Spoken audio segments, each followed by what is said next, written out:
Have you ever wondered what it truly means to be imprisoned, not in a cell, not in chains, but in a place where even time itself bends around your suffering? It is a question so disturbing, so soaked in cosmic dread, that most within the Imperium instinctively avoid it. After all, among the countless horrors of the galaxy, there are prisons made of flesh, prisons carved from stone, and prisons built atop the broken bones of civilizations. But none of them, none, compared to the impossible, soulless labyrinths forged by the Necron dynasties. To even whisper about what happens inside those metallic tombs is to flirt with madness. Some call them vaults, others call them oubliettes. The Adeptus Mechanicus has a colder name, containment structures of non-biological origin. But to the one man who survived, or believes he survived, there is only one name that fits: the place where time dies. That man, if one can still call him a man, was found on a dead world at the edge of the galaxy. His body was intact, untouched by age or decay, as if he had stepped out of a moment frozen in glass. But his eyes were ancient. They carried centuries of silent screams, whole lifetimes of captivity compressed into a single haunted stare. He was discovered inside a half-active Necron ruin, lying at the threshold of a sealed gateway that still hummed with ghostly green energy. When recovered, he did not respond to light, to voices, or to pain. He only breathed through clenched teeth, as though terrified that even exhaling might awaken something in the dark. And then, after 3 sleepless days under Imperial watch, he finally spoke. A single sentence. A sentence that sent the interrogators stepping back in alarm, as though the words themselves carried radiation. "The world of metal remembers you." He repeated it again and again, with a voice that did not tremble but resonated, flat, metallic, almost synchronized with some alien rhythm. It was as if he had become an echo of something vast and non-human. When questioned further, his speech shifted between High Gothic, Low Gothic, Binharic bursts, and what the tech priest suspect were fragments of Necron code. How he came to know such things is impossible. No human alive should understand the geometry of Necron hieroglyphs, nor the cold precision of their data languages. And yet he spoke them as fluently as his mother tongue. The Inquisition immediately classified him as a potential xeno-tainted asset, but not before recording everything he muttered in his fractured, tormented state. His story, if it can even be called a story, became the foundation of a forbidden archive. Only fragments were translated before the rest was sealed away under order of Ordo Xenos. The surviving transcript begins with a chilling assertion that the Necrons do not capture life. They collect it. They do not imprison bodies. They imprison consciousness. Minds are not kept to punish, but to study, to dismantle, to repurpose.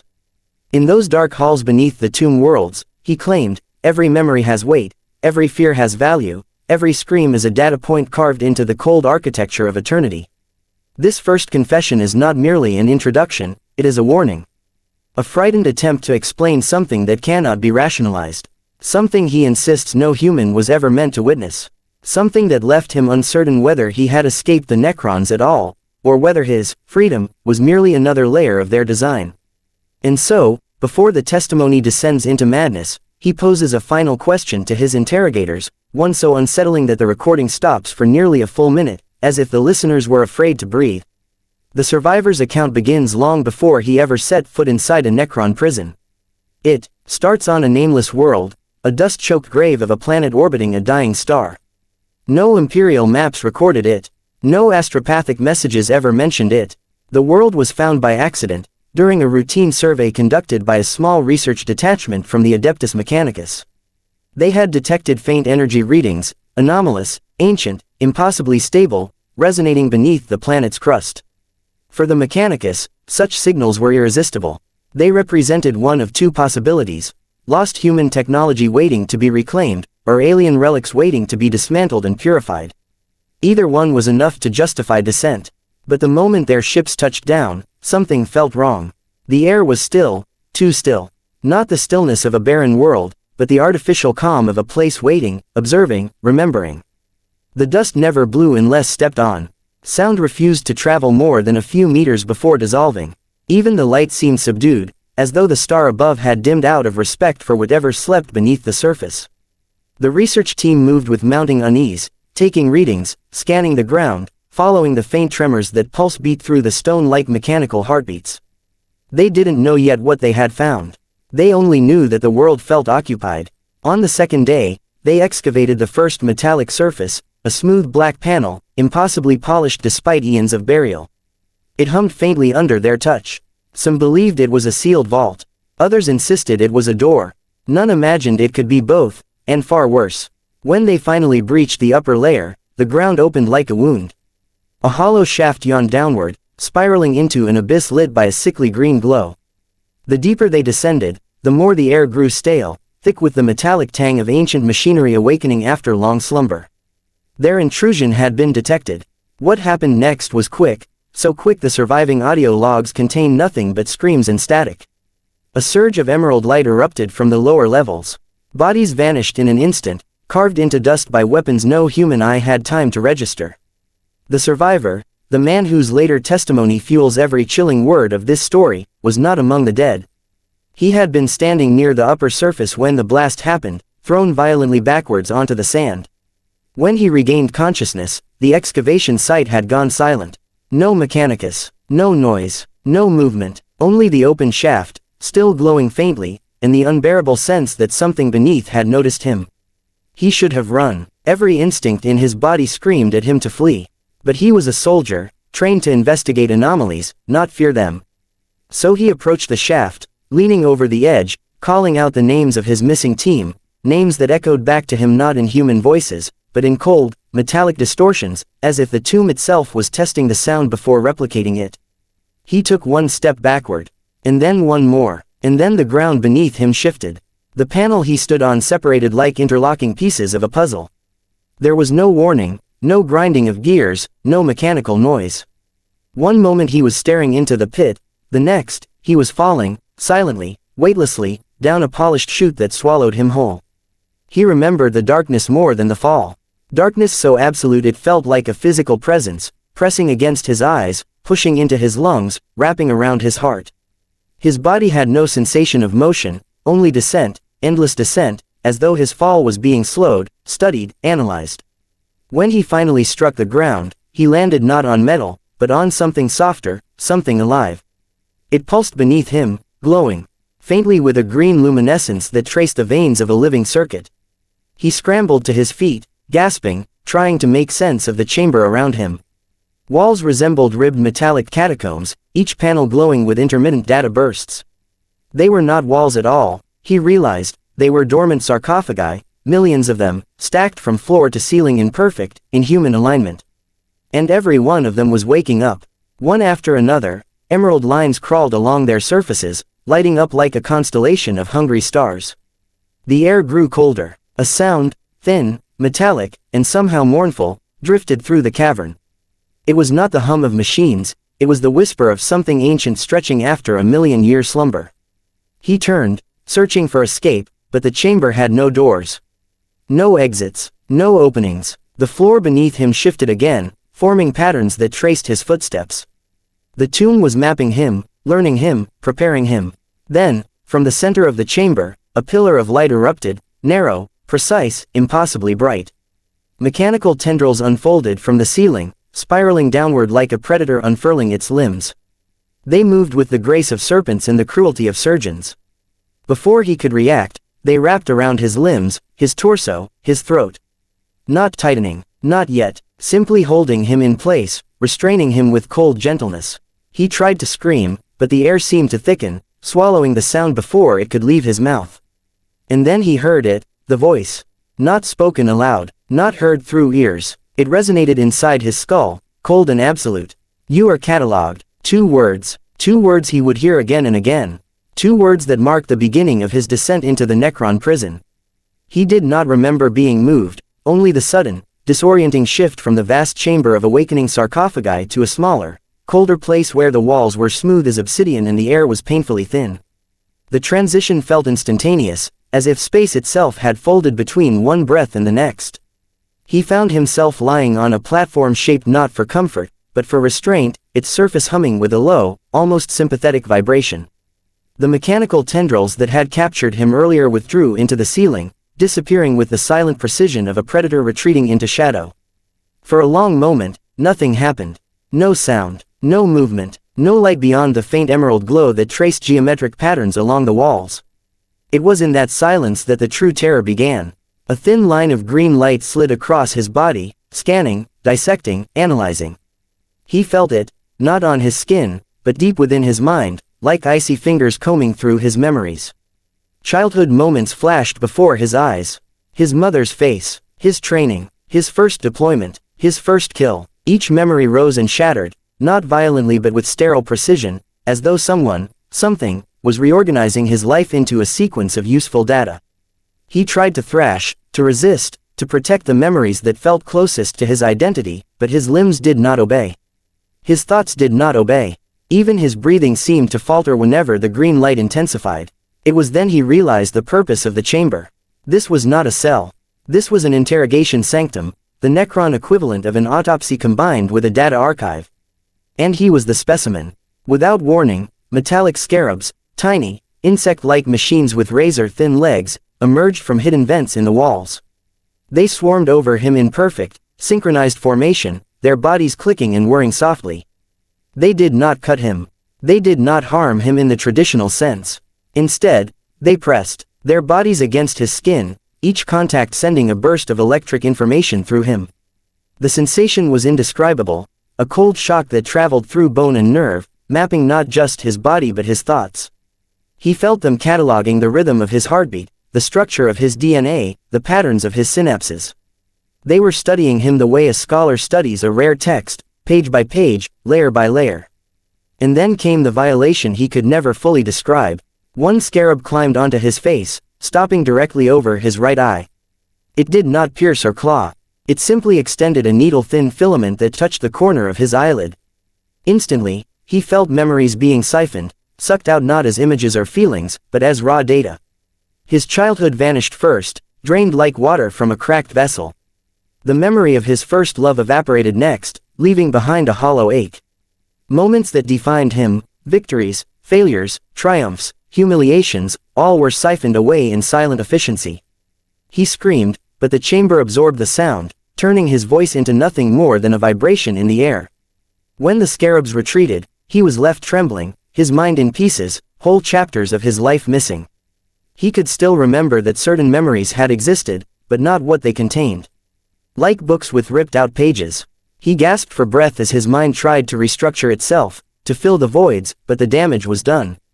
The Necrons had taken what they wanted. They had left him incomplete. And yet, the interrogation was far from over. The walls around him flickered to life, displaying holographic glyphs, Necron hieroglyphs, shifting and rearranging themselves in patterns that defied comprehension. As he stared at them, something horrifying happened. He began to understand. Not fully, not consciously, but enough to grasp meaning where there should have been none.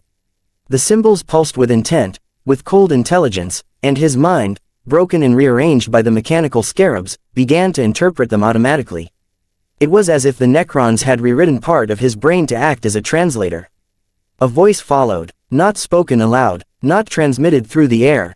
It blossomed inside his skull like a second consciousness. You are not here to be punished. His pulse quickened, his breath caught in his throat. You are here to be understood. The words were crisp, devoid of emotion, yet heavy with ancient judgment. He tried to speak, to ask why, but no sound came. Your experiences are now ours. Your fears, ours. Your memories, ours. You will remain until all that you are is fully extracted. He felt his stomach twist. Do not resist. Resistance is inefficient. The glyphs on the walls shifted again, forming a new pattern, one he recognized all too well. It was his life, mapped out as data, reduced to cold symbols. For the first time, he understood the full horror. He was not being interrogated. He was being converted into information. A living archive, a biological database, a specimen trapped inside an alien library. And somewhere in the darkness behind the glyphs, he sensed them watching, cryptex, the mad scientists of the Necron race, comparing him to countless others who had come before him. He felt their attention like a cold spotlight on his soul.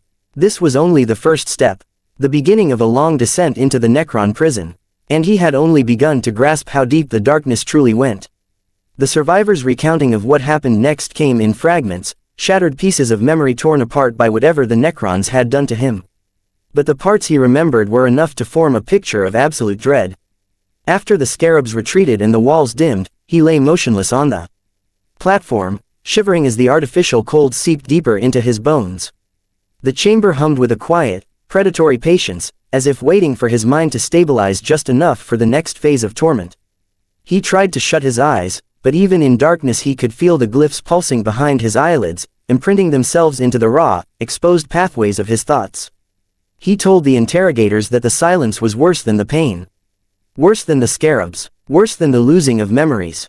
The silence felt like the anticipation of something watching him, something ancient and mechanical, weighing the potential of his remaining identity. There was no visible warden, no obvious captor standing over him, but the presence in that room was suffocating. It was a presence that did not breathe, did not blink, did not feel. A presence that saw his entire existence as nothing more than a biological puzzle waiting to be solved. Then the floor beneath him shifted again. He knew it wasn't movement in the physical sense, it was more like space rearranging itself. The platform dissolved beneath his body, not melting or retracting, but simply ceasing to exist. One moment he lay on cold metal, the next, he was falling, weightless, helpless, into a black abyss. He tried to scream, but the air around him swallowed all sound. The darkness was absolute, thicker than any night. He could not even feel wind rushing past him. It was as though gravity itself had been suspended, leaving him drifting in a void without direction or velocity. His mind reeled. There is a unique terror in falling without the sensation of falling, a primal fear that claws at the brain, demanding orientation and receiving none. Seconds stretched into minutes. Minutes warped into something that felt like hours. He could sense his own heartbeat accelerating, slowing, accelerating again, out of rhythm with reality, as if his body was trying to sync with whatever strange physics controlled that abyss. Then the abyss answered. A low vibration spread through the emptiness, like the rumble of distant thunder echoing through metal. Faint lines of green light flickered far below him, thin, angular, impossibly precise. They appeared in spiraling formations, moving and shifting like circuitry rearranging itself. He realized, with sickening clarity, that he was not falling into a natural cavern. He was descending into a constructed space, a deliberately engineered labyrinth buried thousands of meters underground. A prison built with the same cold logic that defined all Necron structures, perfect geometry, flawless angles, and the eerie sense that every piece had a purpose. As he drew closer, he felt the presence again. The same cold intelligence from the sanctum above. It watched him from below, from within the walls, from the very air that refused to carry sound. It studied the way his heart raced, the way his mind fractured under stress, the way his thoughts scrambled desperately for sense and safety. Every instinct in him screamed that he was plunging deeper into something not merely alien, but fundamentally hostile to organic life. When he finally reached the floor, if it could be called a floor, his body floated gently downward, touching the surface as delicately as a feather. There was no impact, no jarring stop. It was as if gravity had been reintroduced with surgical care, ensuring he arrived alive and unbroken for whatever awaited him next. The ground beneath him was smooth, cold, and slightly luminescent, with patterns etched into it that pulsed like the circuitry of a massive, ancient machine awakening from slumber. He pushed himself to his knees, disoriented, staring into the dim glow. The room was an enormous circular chamber, its walls lined with vertical grooves that resembled the spines of massive metallic books stacked end to end. The grooves glowed faintly, each pulse synchronized like a slow, methodical heartbeat. He realized, with slowly dawning horror, that the grooves were stasis columns, thousands of them, each one containing a trapped silhouette of some unfortunate creature frozen mid-motion. Humans, orcs, Eldar, beasts, shapes he did not recognize. All suspended in the same eternal, silent scream. His breath caught in his throat. His eyes burned. His mind recoiled. This was not an archive. This was the anteroom of the Necron Prison. A place where the captured were held, examined, classified, and sorted before being taken deeper, far deeper, into the labyrinth of torment he would soon come to know too well. The survivor described how each stasis column flickered as he moved past it, as though reacting to his presence. He felt watched, not by the prisoners, but by the machine consciousness that controlled the room, calculating where he belonged in its cold, perfect catalog. He took only a few steps before the chamber responded. The walls shifted, spiraling apart like petals opening to accept a sacrificial offering. A narrow corridor formed ahead of him, beckoning him forward with a soft, rhythmic pulse. He felt a pressure behind his eyes, a suggestion, a command, a directive, pushing him to follow. That was when he realized the most horrifying truth yet. He was not being led. He was being sorted. And what awaited him beyond that corridor would make everything he had experienced so far, every memory taken, every moment violated, feel like mercy. The survivor said that the corridor did not feel like a path he walked through, but rather like a choice being imposed upon him. Every step he took seemed to resonate with an invisible intelligence, one that measured not only where he moved, but why. The walls tightened and widened in response to his thoughts. When fear overtook him, the corridor narrowed, its metallic ribs brushing against his shoulders. When panic consumed him, the pulses in the floor quickened, matching the frantic rhythm of his heartbeat. It was as though the very architecture was reading him in real time, adjusting itself to maintain the exact level of pressure and dread required for the next phase of his imprisonment. He tried to slow his pace. The corridor sped him up. He tried to stop. The floor carried him forward like a conveyor of fate. The survivor's voice trembled when he described this part, not because of what he saw, but because of what the corridor did to his mind. The Necrons were not torturing him physically. They were reshaping his thinking, sifting through instincts, categorizing reactions. Every emotion became an input. Every fear, a calculation. Every thought, a data point. Halfway through the corridor, he felt a tug inside his skull, subtle at first, like a whisper brushing the back of his consciousness. Then sharper, stronger. It was not a voice this time, but a directive. A command written in a language he should not have understood, but somehow did. Proceed. Fear is an acceptable variable. His throat dried, his knees wobbled, but he moved, helpless in the grip of a force that reshaped every rational impulse. He became painfully aware that the Necrons had already begun altering his neural pathways. Certain responses came faster, others dulled, memories flickered at the edge of reach like dying embers. They were not finished collecting him. They were only preparing him for the deeper sanctum. As he advanced, shapes appeared inside the transparent walls, shadows pressed against crystalline layers that had trapped them for uncountable ages. Some forms were twisted beyond recognition, as though they had been frozen mid-transformation. Others were serene, caught in the final moment before consciousness slipped away. But the worst were those still faintly aware, eyes half open, glowing dimly, tracking him as he passed. Their bodies were entombed, their minds, perhaps, still alive, suspended in a torment outside time. He described one frozen figure most vividly, a tall Xenos creature, vaguely humanoid but elongated, armor fused with its flesh in a grotesque hybrid. Its head was tilted slightly, as if it had turned toward him just before being sealed. And though its eyes were clouded with stasis, he swore they flickered with recognition. Not human recognition, something else, something that understood captivity in a way he would soon learn too well. The corridor twisted abruptly, the walls darkened, the floor grew colder, stealing warmth from his bones. He realized this was no simple passage, it was a filter. A test. The Necrons were observing how he responded to the imprisoned beings around him. Did he pity them, fear them, ignore them, resent them? Every reaction fed into their silent calculations. Then the corridor widened into a circular chamber, a smaller one than before, but far more sinister. The air here vibrated with a faint metallic hum, as if the entire room was alive. The center of the chamber housed a floating lattice of green energy, shifting and folding like a holographic cube stuck in an eternal cycle of rearrangement. It radiated a quiet menace, drawing the eye despite every instinct screaming to look away. He did look away, toward the walls, and froze when he saw what lined them. Not prisoners, not sarcophagi, memories, human memories, Eldar memories, orc memories, fragments stored as floating picked images inside glassy crystalline tiles. He watched as a memory flickered to life, a human child's laughter, echoing faintly in the chamber before dissolving into static. Another tile showed a battlefield drenched in blood, warriors frozen mid-strike. Another showed a pair of hands reaching for someone unseen, trembling with desperation. Each memory felt alive, like captured moments ripped from countless victims. And then he saw it, a memory he recognized, his own. The tile pulsed with the image of him laughing with his squad around a fire. He stepped closer involuntarily, hand trembling as he reached toward it. The tile responded, expanding, sharpening, replaying the moment in vivid clarity.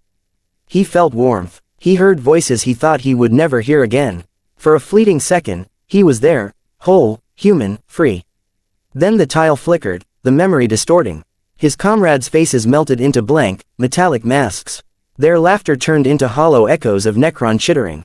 The fire turned green. The warmth became cold. The memory collapsed inward, compressing into a point of light before being reabsorbed into the crystalline wall. He staggered back, shaking violently. The Necrons weren't storing memories. They were corrupting them, restructuring them, inserting themselves into the minds of the living by rewriting the past. It wasn't enough to imprison the body. It wasn't enough to dissect the mind. They wanted to rewrite identity itself. He barely had time to comprehend the horror before the lattice of green light in the center of the room pulsed, sending a cold shock through his body. The pulse was rhythmic, precise, summoning. The chamber had finished scanning him. The corridor behind him sealed. The floor beneath him brightened. The whisper returned in his mind. You are fragmented. You are suitable. The survivor swallowed, tears forming in his eyes as he remembered the sensation. This was the moment he stopped being a prisoner and became an experiment. The chamber prepared to drag him downward, into the true depths of the Necron prison. The place where no voice echoed, where no thought was private, where no soul returned intact. And as the floor dissolved, dropping him once again into the unknowable dark, he whispered to himself in the interview room. That is when I learned that the Necrons do not simply capture you. They unmake you. Have you ever stepped into a place that felt wrong not because of what you saw, but because of what you didn't? As the prisoner was pushed deeper into the metallic labyrinth, the Necron construct escorting him stopped before a seamless wall, one that had no door, no markings, nothing to suggest it could open. Yet, without a sound, the metal dissolved into a perfect black square, like a hole punched through reality itself. The prisoner didn't resist, partly because resistance was pointless, and partly because something about the space beyond that doorway tugged at his mind, like an answer to a question he had spent his whole life avoiding. The room he entered was unlike anything else in the tomb complex. It was circular, impossibly vast, and filled with a dim green haze that made it feel more like a memory than a physical place. The floor appeared solid, but it rippled gently under his feet as though it were made of compressed mist. There were no torture devices here, no mechanical restraints, no humming machines, only silence layered so thick it pressed against his thoughts.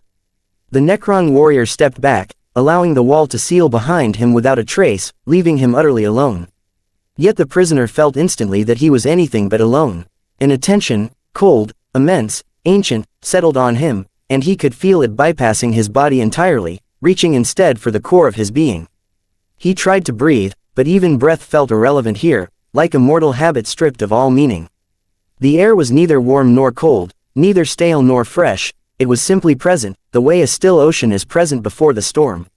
As he stood there, the haze around him thickened, coiling in slow spirals that seemed to form symbols his mind almost recognized, fragments of languages too old for human throats to speak. Every instinct screamed that this room should not exist, that no living creature should stand within it, that this space was built for something beyond flesh. Then the voices came, not spoken, not heard, but felt like vibrations against the inner wall of his skull. They layered over one another, thousands of them, yet each distinct, each carrying its own cadence of anguish, fury, or resignation. They were the voices of prisoners who had stood here before him, their final impressions carved into the psychic fabric of the chamber. He felt their emotions brush against him like cold fingers, some begging for mercy, some cursing entire civilizations, some drifting in hollow acceptance as their identities unraveled. The chamber collected these remnants the way a tomb collects dust. But beneath those voices, beneath the fear, the rage, the despair, there was another presence. Bigger, older, quieter, a presence so vast it felt like standing at the edge of a cosmic abyss. It did not speak, because it did not need to. Its awareness brushed his consciousness with the casual interest a god might give to a falling leaf. And the prisoner suddenly knew, with chilling certainty, that this was no interrogation room. This was a sorting place. A place where the Necrons assessed not the body, but the value of the soul. As he stood frozen, the haze parted in front of him, revealing a shape materializing within the mist, tall, skeletal, regal, its living metal surface engraved with glyphs that shifted like thoughts. A Necron cryptek, though no simple fabricator of arcane technologies. This one was something more, an architect of souls, a keeper of forbidden knowledge. With every step the cryptek took, the room seemed to shift subtly around it, like reality adjusting itself to accommodate its presence. The prisoner tried to speak, to ask what the Necrons wanted, but his voice didn't work. The cryptek did not seem bothered. It raised a metallic hand, and instantly the haze thickened again, swirling around the prisoner until he felt weightless, as though the floor had fallen away, though he still stood on something solid. The cryptech's gaze pierced through him, neither cruel nor compassionate, simply calculating, measuring, dissecting. In that moment, he understood the purpose of this chamber. It was not built to break him physically. It was built to pry apart the layers of his mind, his memories, his identity, to lay them out like components on a slab and examine which parts were useful. To the Necrons, a prisoner was not a body to punish. A prisoner was a puzzle to take apart. And the cryptech had just begun. Have you ever wondered what part of you is truly you? Is it your body, your thoughts, your memories? As the prisoner hung suspended in the swirling haze, these questions stopped being philosophical and became horrifyingly real. The cryptech extended one long, jointed finger, and the entire chamber responded as though obeying an unspoken command. Lines of emerald light braided themselves into delicate filaments and drifted toward the prisoner, weaving around him like strands of liquid glass. They moved with surgical precision, sliding into his skin without breaking it, disappearing as though his body had been nothing more than an illusion. There was no pain, not at first. Instead, he felt an immense pulling sensation, like something inside him was being gently uprooted. Memories surfaced against his will, rising from the depths of his mind like bubbles in a drowning man's final breath. He saw fragments of his childhood, sunlit streets, distant laughter, the warm embrace of his mother.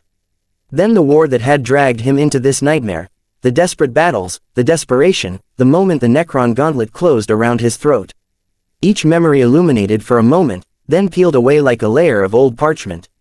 He tried to hold on to them, to cling to even the smallest piece of who he was, but his thoughts felt slippery, as though coated in oil. The more he tried to grasp them, the faster they drifted away into the filaments. The cryptech moved closer, metal feet gliding silently over the rippling floor, its hollow eye sockets glowing faintly as it peered into the prisoner's unraveling mind. There was no malice in its gaze, only an obsessive, endless curiosity, the kind that comes from beings who have long forgotten what emotions feel like. Then the pain came, not physical pain, but a kind of existential agony as parts of his identity were stripped away. He felt the cryptech examining each memory, evaluating it, discarding what was useless and preserving what was valuable. Some memories were returned to him, dulled, fragmented, incomplete. Others were taken entirely, leaving hollow spaces in his mind that echoed with the faint hum of alien energy. One by one, his sense of self unraveled. He no longer remembered the names of the people he loved. The faces of his friends became blurry silhouettes fading into the distance. Even the sound of his own voice became unfamiliar. He tried to cry out, to demand that the cryptech stop, but the words never formed. The chamber had taken away the concept of resistance before he could even attempt it.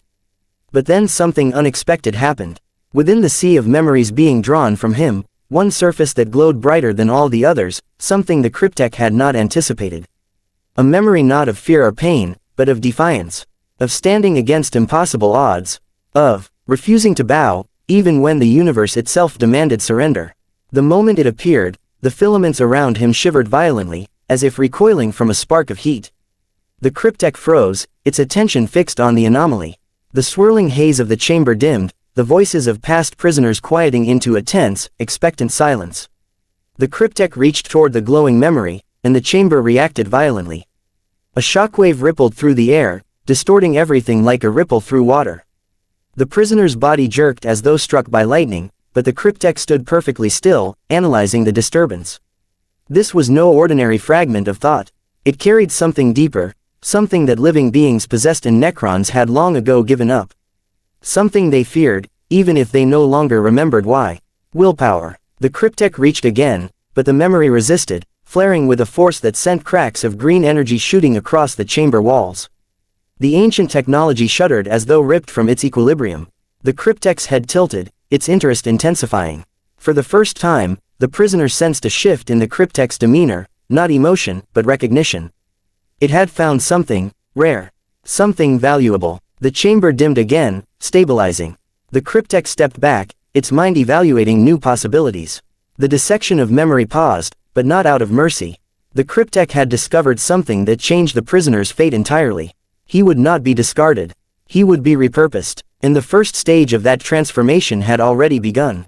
Have you ever felt the moment when someone stops seeing you as a threat, or a victim, and begins seeing you as a tool?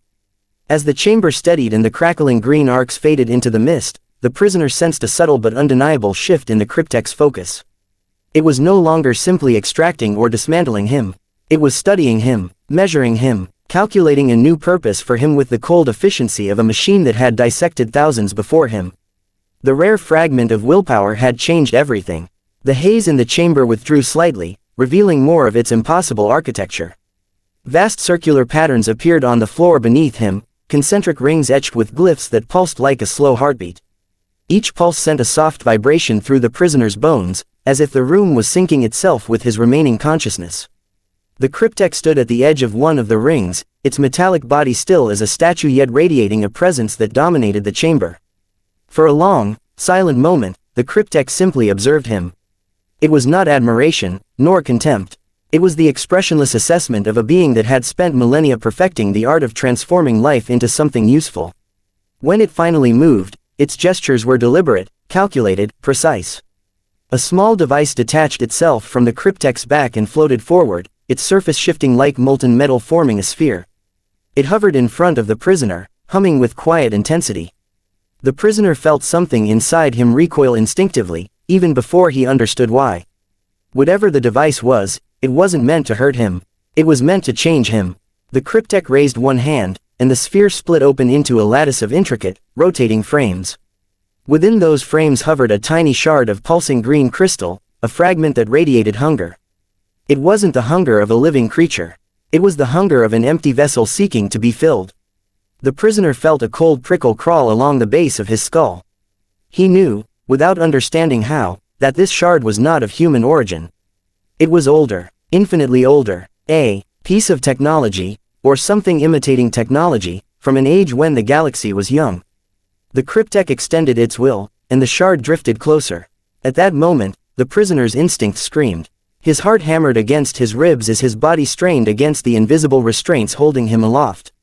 This was not interrogation. This was not punishment. This was assimilation. The Necrons were about to take the raw material of his soul, his remaining identity, his stubborn will, and fold it into something far more terrifying. But his struggles meant nothing to the cryptech. It did not pause. It did not hesitate. To the Necron, panic was merely noise. The shard pressed gently against the prisoner's forehead. Instantly, the chamber vanished. He found himself in a black void, weightless, drifting through a silence that felt infinite. Flecks of green light drifted around him like dying stars, each one pulsing faintly before winking out. For a moment he panicked, believing the Necron had ripped him free of his body. But then the darkness shifted, forming vague shapes, outlines of memories that had not yet been taken. Faces flickered like candlelight, comrades shouting warnings, the flash of battle, the towering silhouette of a Necron lord emerging from a ruin. Then the lights changed. They grew sharper, faster, more violent. The void began to twist, becoming a whirlpool of alien symbols and geometric patterns that spiraled into impossible shapes his mind could barely comprehend. Something was burrowing into his thoughts, but also weaving something new around them, splicing into his psyche with cold, precise intent. A voice, not human, not Necron, something entirely different, echoed faintly through the void. It wasn't language, it wasn't sound, it was an impression, submission, integration, obedience. The prisoner felt the shard trying to anchor itself deeper, probing the core of his will. It pressed against the memory that had resisted earlier, the one glowing thread of defiance still burning inside him. The shard tried to smother it, to override it, to hollow it out and replace it with something cold and empty. But that spark resisted again. The void shivered. The shard pulsed sharply, reacting with frustrated energy. It pressed harder, sending waves of alien force through the prisoner's mind. His vision flickered between the void and the real chamber, between drifting among dead stars and hanging helplessly before the cryptech's lattice of green light. The cryptech watched with unblinking intensity, noting every tremor, every resistance, every anomaly. It had seen prisoners break. It had seen prisoners scream and vanish into obedience. But this reaction, this resilience, was something intriguing. And to a cryptech, intriguing was almost as valuable as useful. The assimilation had stalled. The shard had not broken him yet. But neither had he escaped it. The cryptech lowered its hand, considering its next move. The device reconfigured itself with smooth mechanical fluidity, preparing to deepen the transformation. The prisoner wasn't being interrogated anymore. He was being reconstructed. The void collapsed suddenly, folding the prisoner back into the chamber, yet nothing felt the same. The green haze no longer clung around him in waves of passive dread, it pressed tightly, like a living weight. He could feel the shard, now embedded in his mind, humming with quiet intelligence. He was still himself, and yet not. The spark of defiance that had resisted the cryptech's attempts to assimilate him remained, but it burned differently now, filtered, measured, woven into the lattice of alien logic that had claimed part of his essence. The cryptech approached, and he realized with bone-deep certainty that he was no longer merely a subject.